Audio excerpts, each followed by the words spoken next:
لن تزولا قدم ابن آدم، حضور نے خبر دی ہے ابن آدم کے قدم ہل نہیں سکیں گے. جیسے مجرم کھڑا ہوتا ہے کٹہرے کے اندر، اس کٹہرے میں سے ہل نہیں سکو گے حتی یسأل عن خمس، جب تک کہ 5 چیزوں کا حساب نہ لے لیا جائے. وہ 5 چیزیں کیا ہیں؟ کان کھول کر سنیے. عن عمرہ فیما افناہ، عمر کا حساب دو، یہ 80 برس اور 70 برس ہم نے تمہیں دنیا میں دیے، کہاں ضائع کیے.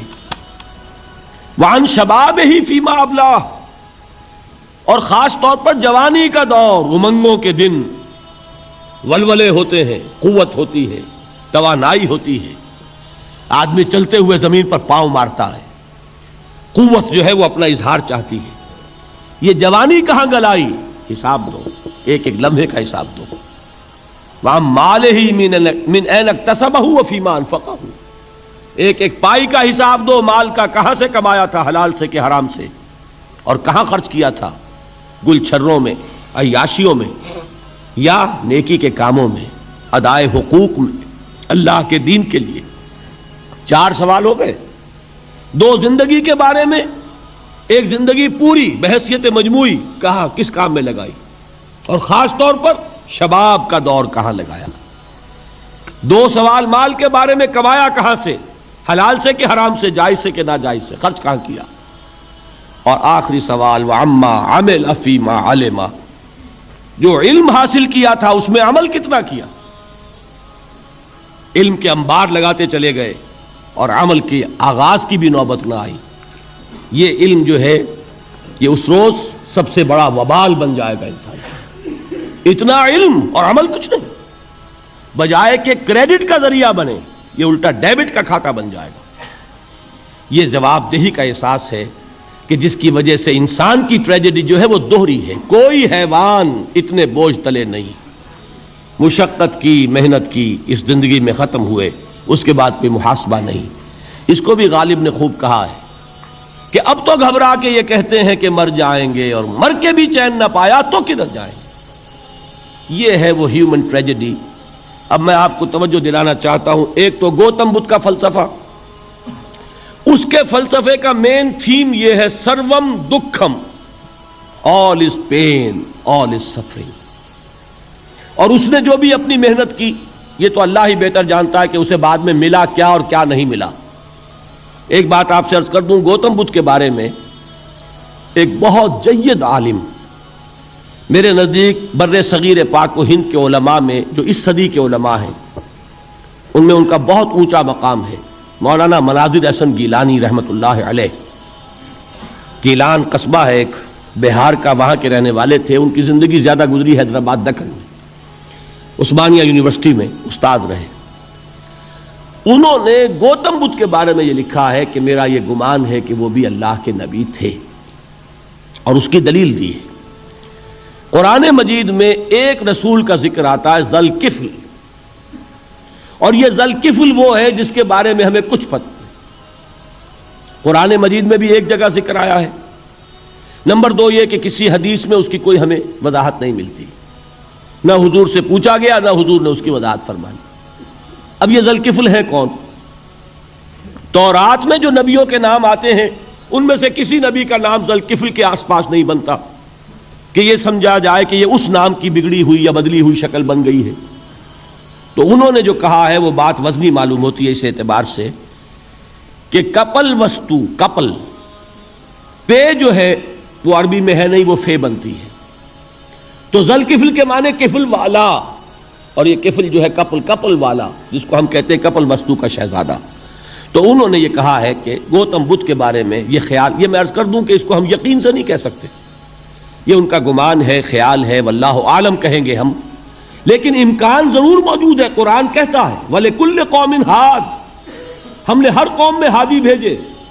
وَإِن مِّن قَرْيَةٍ إِلَّا خَلَا فِيهَا نَذِيرٌ، کوئی بستی ایسی نہیں دنیا میں جس میں کوئی نہ کوئی خبردار کرنے والا نہ آیا ہو. تو یہ ممکن نہیں ہے کہ وہاں نبی نہ آئے ہوں، لیکن ان کی تعلیمات اتنی بدل گئی ہیں کہ ہم ان کو پہچان نہیں سکتے. حضرت مسیح علیہ السلام کی تعلیمات اگر عیسائیوں سے ہم سمجھیں تو کبھی بھی انہیں اللہ کا نبی نہیں مان سکتے. یہ تو قرآن مجید نے آ کر حضرت مسیح علیہ الصلوۃ والسلام کی اصل حقیقت ہمیں بتائی، ورنہ تو خدا کا بیٹا ثالث و ثلاثہ ان کو کیسے ہم مانتے؟ لیکن یہ کہ قرآن نے بتایا تو جان لیجئے ہو سکتا ہے کہ گوتم بدھ بھی اللہ کے نبی ہو، لیکن ہو سکتا ہے کہ درجے میں کہیں گے، یقین سے نہیں کہیں۔ بہرحال گوتم بدھ نے اس دکھ، رنج، صدمہ، غم جو انسان کا مقدر ہے اس کا مشاہدہ کیا، اور پھر تپسیائیں کی، علم حاصل کیا، رشیوں منوں کے پاس گیا، اس نے کوشش کی کہ معلوم ہو سیلویشن کا راستہ کون سا ہے، اس دکھ سے نجات پانے کی کوئی سبیل بھی ہے کہ نہیں، اس غم سے، اس نجات سے، اس اندوہ سے انسان کسی طریقے سے چھوٹ سکتا ہے یا نہیں۔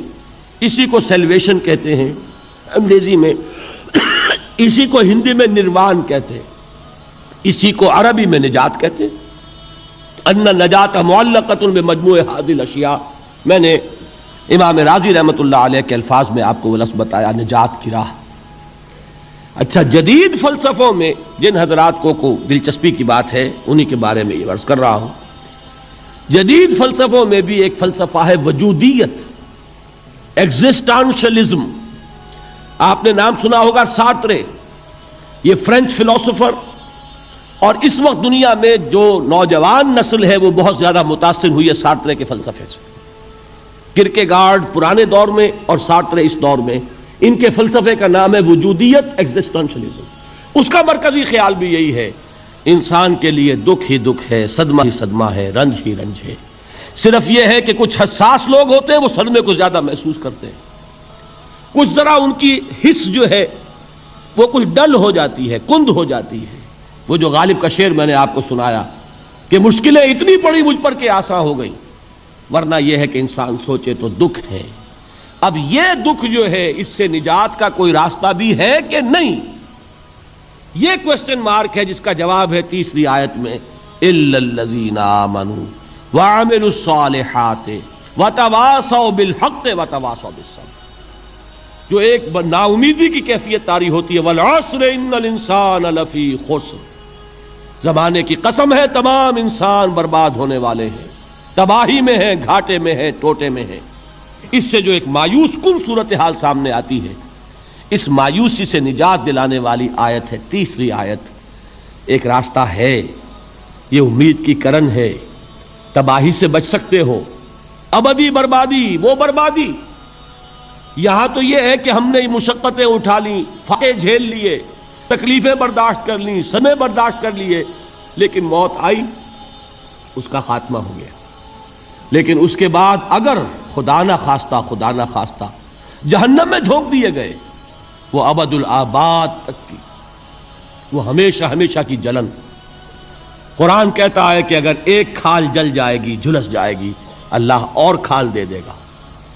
دیکھیے یہ بھی جدید دور میں آپ کو معلوم ہوگا، بورس بکائی نے جو کتاب لکھی ہے دی فرینچ سرجن، اس نے ثابت کیا ہے کہ قرآن مجید نے جتنے نیچرل فینومینا کا حوالہ دیا ہے وہ بالکل سائنس کے مطابق ہے۔ آج ہمیں یہ معلوم ہے کہ حس جو ہے وہ صرف کھال میں ہوتی ہے، کھال حساس ہوتی ہے، کھال اتر جائے نیچے جو ہے گوشت جلے گا، آپ کو تکلیف نہیں ہوگی۔ معلوم قرآن نے کہا ہے کہ جب کھالیں ان کی جھلس جائیں گی، ہم نئی کھال دے دیں گے تاکہ وہ سوزش جو ہے، وہ جلن کا احساس برقرار رہے، وہ ختم ہونے نہ پائے۔ حالانکہ اس کی ضرورت نہیں ہے، اگر اندر کا گوشت بھی حس والا ہوتا تو پھر کھال دوبارہ عطا کرنے کی ضرورت نہیں ہے، گوشت جلے گا، اس سے بھی جلن کا اور سوزش کا احساس ہو جائے گا۔ لیکن قرآن کہتا ہے کہ نہیں، کلما نضجت جلودہم بدلنا لہم جلودا غیرہا، جب ان کی کھالیں جھلس جائیں گی، جل جائیں گی، ہم ان کی کھالیں بدل دیں گے تاکہ وہ سوزش برقرار رہے۔ ثم لا يموت فیہا ولا یحیا، پھر نہ وہ اس میں جی سکے گا نہ مر سکے گا، نہ زندوں میں ہوگا نہ مردوں میں ہوگا۔ موت کو پکارے گا، کاش کہ موت آ جائے جو مجھے اس مشقت سے اور مشکل سے چھٹکارا دلا دے۔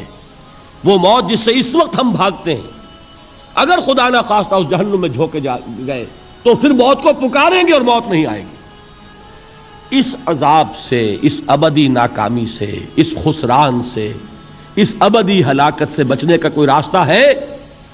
وہ جو میدان حشر میں پکاریں گے لوگ، این المفر، کوئی جائے فرار ہے، کوئی جائے پناہ ہے؟ وہ جائے فرار، وہ جائے پناہ اس دنیا میں اللہ نے ہمیں عطا فرمائی، اسی کا نام صراط مستقیم ہے۔ الا الذین آمنوا وعملوا الصالحات وتواصوا بالحق وتواصوا بالصبر، ایک راستہ ہے۔